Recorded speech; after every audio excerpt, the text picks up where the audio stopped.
Hi, I'm Tim Roble, and welcome to another episode of Adventure Athlete. Let's talk about my first 15 minutes on my Stark Varg Alpha. Alpha meaning that it has 80 horsepower available. I only got the Alpha because that's what actually came in, and I probably wouldn't do it because right now where I'm riding this motorcycle is at 39 horsepower and 100% regen, which I absolutely love. I opted for the left-hand rear brake. As you can see, I got the kickstand, the 18-inch tire. I'm running the rear right now down at 8. That seems to be pretty good, and the carcass is breaking in. As soon as I get back home, I will be putting a tubeless system in it. That'll be a little bit better. The front, you can see the inner tube is already shifted. I'll let the air out of that and reset that when I get back to the truck.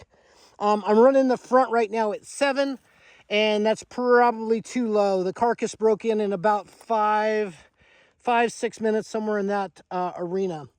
One things that I'll have to say about this bike from the beginning is just how skinny it is. The standover on this bike is super amazing. You have a dash, and then you have 5 preset modes that you can be in. I came out here, like I said, and I set up my mode 1, 100% regen, 39 horsepower. For this Arizona single track, I'm out here at Boulder's Off-Road Vehicle Park. This place is super cool. I can only imagine this when this is just a little greener.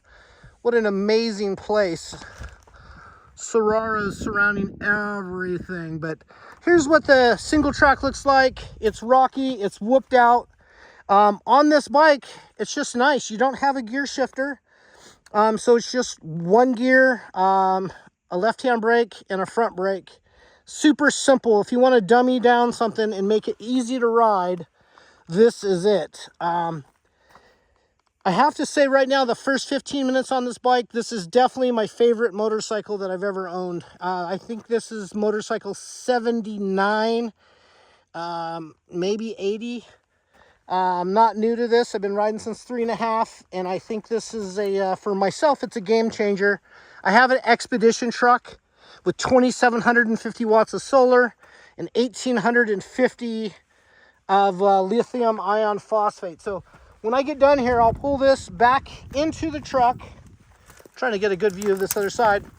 And I'll let the bike cool down for a minute, and then I'll plug it in, charge it off the solar on the truck. I charged it yesterday. I went from 10% or 90% to 100% in about 35 minutes with my charge. So not too bad. I plan on running this thing down to 50% today. I may have to go service that tire. I'm not going far from the truck, but I'm here, no tools, no water. And I'll start working my way back. I'm about a mile from the truck right now, but I just wanted to take a minute and just tell you how amazing this motorcycle is. And I know there's a lot of you out there that are gas guys and 2-stroke, 4-stroke and all of that. Me too. I actually prefer a 4-stroke these days for extreme enduro and single track. I just like the torque and the power, the way it puts down out here, much better. And then this is actually nicer than that. Kind of nice to get on the bike this morning and not have to warm it up, not have to buy an ECU for it to mess with jetting and power and exhaust and all of that. It's nice to get on there and say, oh, I'm on a single track. 39 sounds like a good number. I'm going to try 100% regen and work from there. And that's worked out really, really well for me. I like the regen feature, and I think 100% is going to be my number just because how it slows the bike down and what it does. Suspension on this bike is great. I'm 235, and my original order had it, I think the 222 or 221, whatever that was the maximum spring rate I could get for this bike, I ordered. But this came in with the 191 is what I'm told. It's plenty stiff enough for me out here.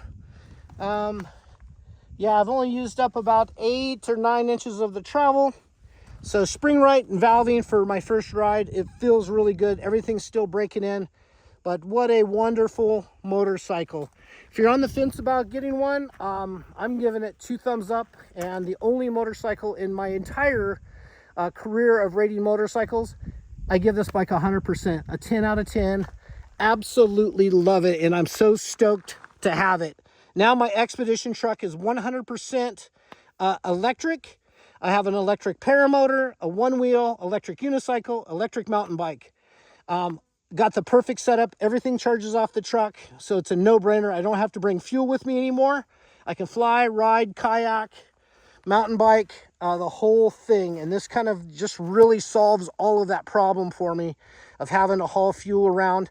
I'm out here for, I don't know, 8-10 days and just going to enjoy myself. And so there's going to be many more videos coming. I got the Skydio 2 I'll put in the air and get some of this single track down for you and see so you can see the bike perform and just how much I absolutely love it.